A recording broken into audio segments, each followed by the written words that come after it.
Hello everyone, फिर से एक बार आप सभी का स्वागत है मेरा यूट्यूब चैनल इजी नर्सिंग में। दोस्तों आज के इस वीडियो में हम लोग 2012 में पूछे गए क्वेश्चन पेपर को सॉल्व करेंगे। देखिए यहाँ पे दिखाया गया आप लोगों को 2012 का सप्ली पेपर। इसमें पहला क्वेश्चन जो पूछा गया आप लोगों को मीनिंग, जिसमें आप लोगों को पूछा गया है डेसिडुआ।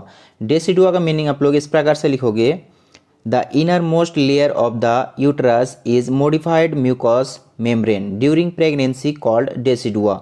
उसके बाद दूसरा मीनिंग आप लोग इस प्रकार से लिख सकते हो, the thick layer of the modified mucus membrane that lines the uterus during pregnancy and is shed with the afterbirth. यानी कि यहाँ पे बताया गया है कि जो यूटेरस होता है उसका इनर मोस्ट लेयर को इंडोमेट्रियम कहा जाता है, लेकिन वही इंडोमेट्रियम लेयर क्या होता है, मॉडिफाई हो जाता है। उसमें क्या होता है कि म्यूकस का एक थिक लेयर बनता है जिसे आपका प्रेगनेंसी के दौरान डेसिडुआ के नाम से जाना जाता है, जो आप लोगों को राइट साइड में यहाँ स्ट्रक्चर में भी दिखाया गया है।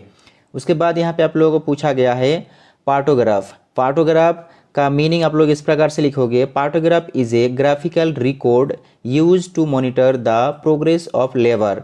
यानी कि जो लेबर होता है जिसे आप लोग पार्चुरेशन के नाम से जानते हैं, उसका जो प्रोग्रेस रिपोर्ट होता है उसे रिकॉर्ड किया जाता है, लिखा जाता है। यानी कि मदर का जो प्रोग्रेस रिकॉर्ड होता है उसे भी लिखा जाता है, या फिर आप कह सकते हैं कि बेबी का जो भी असेसमेंट किया जाता है वो सारा चीज़ उसी पार्टोग्राफ में मेंशन किया जाता है। यानी कि आपका जो लेबर होता है उसमें 3 स्टेजेस होता है, 3 स्टेजेस में जो भी एक्टिविटीज़ होता है वो सारा चीज़ वहाँ पे मेंशन किया हुआ रहता है, जो आप लोगों को यहाँ स्ट्रक्चर में भी दिखाया गया है। यही है आपका पार्टोग्राफ। यहाँ पे आप लोगों को दिखाया गया है इसका अलग अलग पार्ट से। सबसे ऊपर वाला जो पार्ट से यहाँ पे दिखाया गया है फीटल हार्ट रेट। इस तरह से सभी चीज़ का यहाँ पे क्या बना हुआ, ग्राफ बना हुआ है, और ग्राफ में आप लोगों को मेंशन करना होता है कि फीटल हार्ट रेट क्या था जब फीटस का आपने असेसमेंट किया।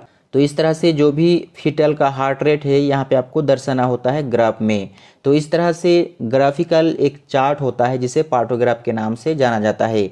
इसका अलग से वीडियो बना हुआ है पार्टोग्राफ पे, अगर आप लोग नहीं देखे हैं तो उसका लिंक आप लोगों को डिस्क्रिप्शन में दे दिया जाएगा, वहाँ से आप लोग देख सकते हैं। पार्टोग्राफ का अलग अलग 2 वीडियो बना हुआ है। उसके बाद यहाँ पे आप लोगों को पूछा गया है लाई। लाई का मीनिंग आप लोग इस प्रकार से लिखोगे, fetal lie refers to the relationship between the longitudinal axis of the baby with respect to the longitudinal axis of the mother। Baby का लॉन्गिट्यूडिनल एक्सिस मदर का लॉन्गिट्यूडिनल एक्सिस के साथ जो रिलेशनशिप में होता है उसी को आपका लाई कहा जाता है, जो यहाँ पे आप लोगों को स्ट्रक्चर में भी दिखाया गया है। उसके बाद यहाँ पे आप लोगों को पूछा गया है मेनार्की।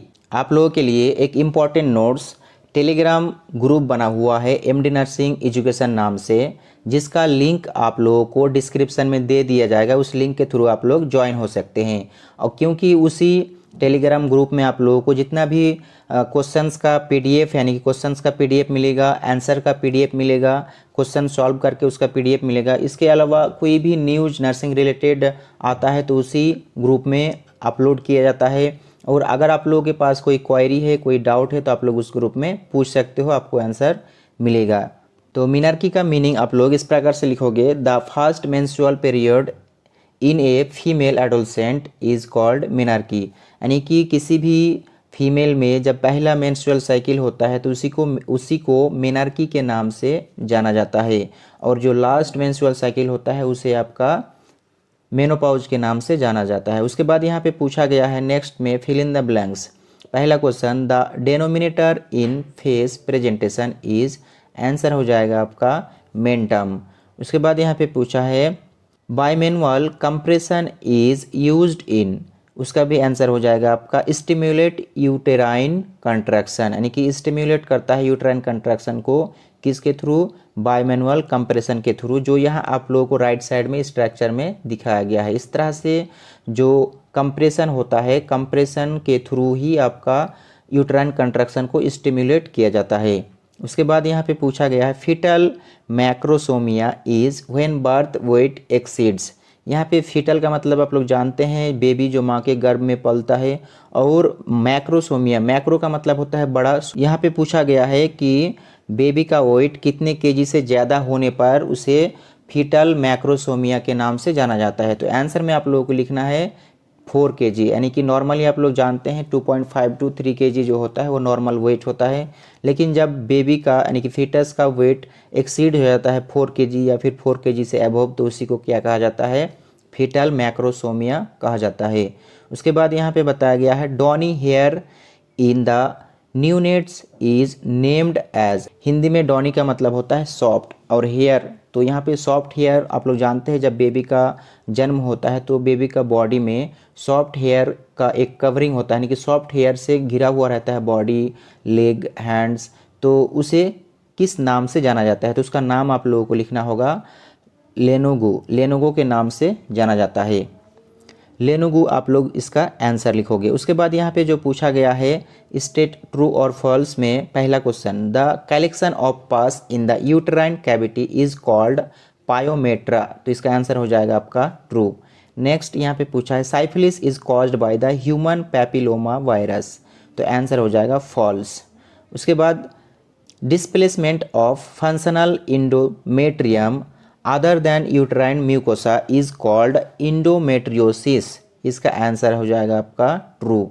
नेक्स्ट में पूछा है चूज द करेक्ट आंसर, पहला है weight of a non pregnant uterus, option में दिया है फर्स्ट में 20 to 30 ग्राम, 50 to 60 ग्राम और 80 to 90 ग्राम, तो आंसर हो जाएगा आपका 50 to 60 ग्राम जो यहाँ पे आप लोगों को दिखाया गया है। उसके बाद बी नंबर में पूछा है planned surgical incision made on posterior wall of the perineum, answer में आप लोगों को लिखना होगा इपिसियोटोमी, क्योंकि यहाँ पे ऑप्शन में आप लोगों को जो दिया गया है इनसर्कलेज, इपिसियोटोमी, पेरिनियल टियर, तो आंसर में लिखना है आप लोगों को इपिसियोटोमी। उसके बाद थर्ड नंबर में पूछा गया है ओमन इन लेबर इज कॉल्ड, यानी कि कोई भी महिला जब लेबर का स्टेज में होता है तो उस कंडीशन को दूसरे नाम से भी जाना जाता है, तो ऑप्शन में जो दिया गया है आप लोगों का पैरा ग्रेविडा पार्चुरेंट, तो आंसर में आप लोगों को लिखना है थर्ड नंबर पार्चुरेंट, क्योंकि जो लेबर होता है उसे पार्चुरेशन के नाम से भी जाना जाता है।